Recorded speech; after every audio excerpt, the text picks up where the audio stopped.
Hey gang, your buddy Platt here. Another week, another Spirit Series video. This time we're going to continue talking about rum. We're going to focus in on flavored rum. Before I tell you what flavored rum is, I want to tell you what it's not, and it's not spiced rum. Some people will lump the two together, and I kind of get it because you're, in both senses, you're taking rum, you're adding some kind of flavor to it, but there really are different things. In this video, we'll go through flavored rum. It needs to be thought of more in the flavored vodka, like flavored vodka, where spiced rum is something kind of unique. There's no such thing as spiced whiskeys or spiced vodka. Also, spiced rums have been around for a while, where the new flavor trends, flavored vodkas, whiskeys, rums, that's something fairly new that recent in the last couple of decades that we've had this explosion of the flavored whatever spirit. So I'm intentionally keeping these two separate. We will get to spiced rums in the next video, but for now, we're going to concentrate on flavored rum. So let's start off with what exactly flavored rum is, or according to the TTB here in the U.S. It is rum with natural flavoring materials. We talked about that vague term in the flavored vodka video. It is bottled at no less than 60 proof or 30% alcohol by volume. It may or may not contain the addition of sugar in it.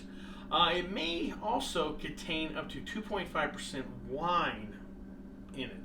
That's not always true, but that is a possibility.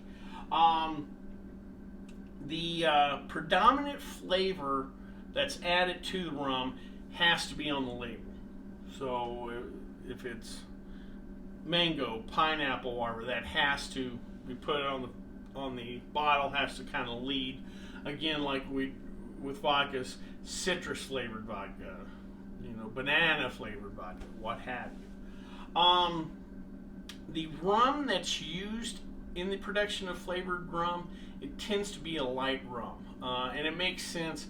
There's no reason to use an aged rum or a dark rum or whatever that have their own unique characteristics. You don't want to hide that with guava or kiwi or whatever.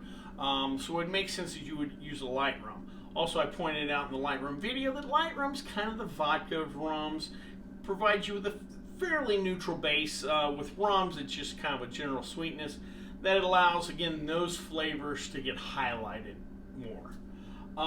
Flavored rum is also, as far as the addition of the flavoring goes, similar to vodka. The example I believe I used in the flavored vodka video was creating a citrus flavored vodka. We're going to say, let's create a citrus flavored rum. We will take distilled rum. In flavored rums, the flavoring is added after fermentation and the first distillation. You may take some rum and then add a bunch of lemon peels in there, let them macerate, and then filter to make sure it's clear, and then you have a citrus flavored rum.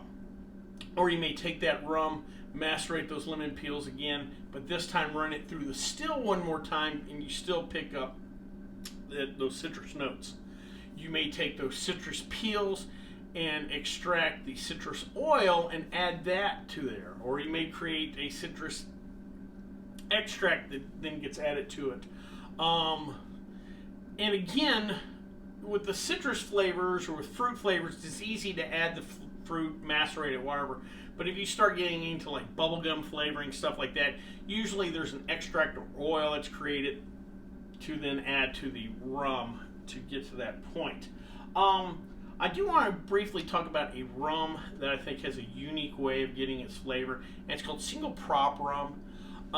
When you produce spirits like vodka, rum, gin, what have you, they're generally bottled at 80 proof, but they come off the still or come out of the barrel much higher.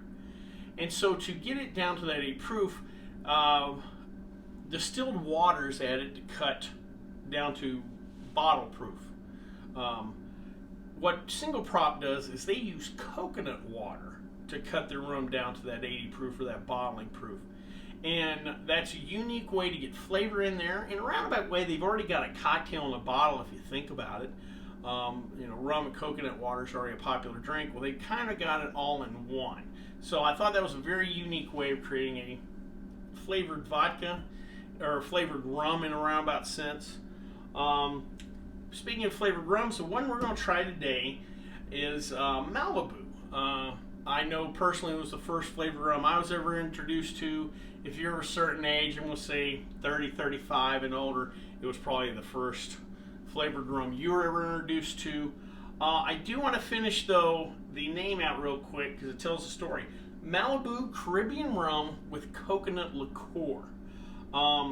Technically in the U.S., Malibu is considered a liqueur, and that's because it is 21% alcohol by volume or 42 proof. It's below that 60 proof mark. Now, in a lot of other places in the world, especially where regulation and labeling is a little looser, Malibu is called flavored rum. And in their marketing, even here in the U.S., and the way bartenders use it, the way consumers drink it, it's a flavored rum. But because it's below 60 proof, as far as the TTB is concerned, and as far as labeling here in the U.S. is concerned, it's considered a liqueur and not a flavored rum. But again, everybody uses it as flavored rum. For this purpose, we're using it as a flavored rum. Malibu was created in 1982 by a gentleman called Tom Jago. Now, Tom Jago is actually a highly important person in the spirits industry, or was. The gentleman passed not too long ago. He, besides creating Malibu, also created Bailey's Irish Cream and was pivotal in the development of Johnny Walker Blue Label. So the gentleman gave a lot to the spirit industry. But in 1982, he created Malibu as a way to help bartenders create pina coladas easily. If you think about bartending late 70s, early 80s, there weren't a lot of mixes, there were no real drink machines at the time. There was no Fat Tuesday syrups or mixes or anything like that. Bartenders back then would have had a really old Vegematic type blender behind the bar. They would have had a can of Coco Lopez, maybe some pineapple juice, some cream. It would have been a lot of work producing those, especially if you worked, let's say, a cruise ship, like on the Love Boat, or if you're bartending at the Hyatt on Waikiki Beach, something like that. So he was inspired to help out those bartenders. The original Malibu actually used a fruit spirit base, but immediately after the product came out, it caught on real quick, and they ended up moving production from Curacao to Barbados, and they switched the recipe to being a rum-based product. Today, the company is owned by Pernod Ricard. They bought the company from Allied Domecq in 2005. Malibu, besides having the classic coconut-based product, has all different kinds of flavors: mango, pineapple, etc. You go on. But we're going to try the coconut.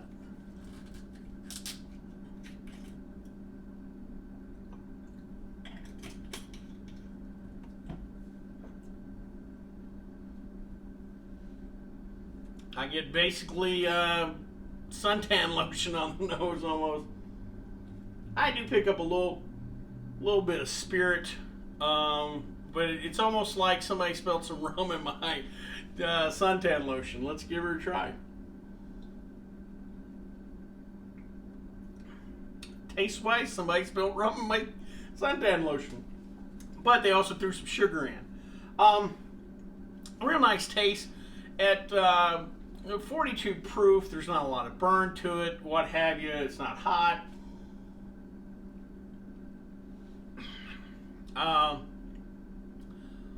Nice sweetness to it. Definitely get the coconut. Again, I could totally imagine this going into a pina colada. I'm just thinking pina colada right now as I drink it. I will say this, because of the additional sugar, I talked about in the darkroom video that I could drink Myers and OJ all day. If somebody's handing me Bacardi and Coke, so I can go all day with those.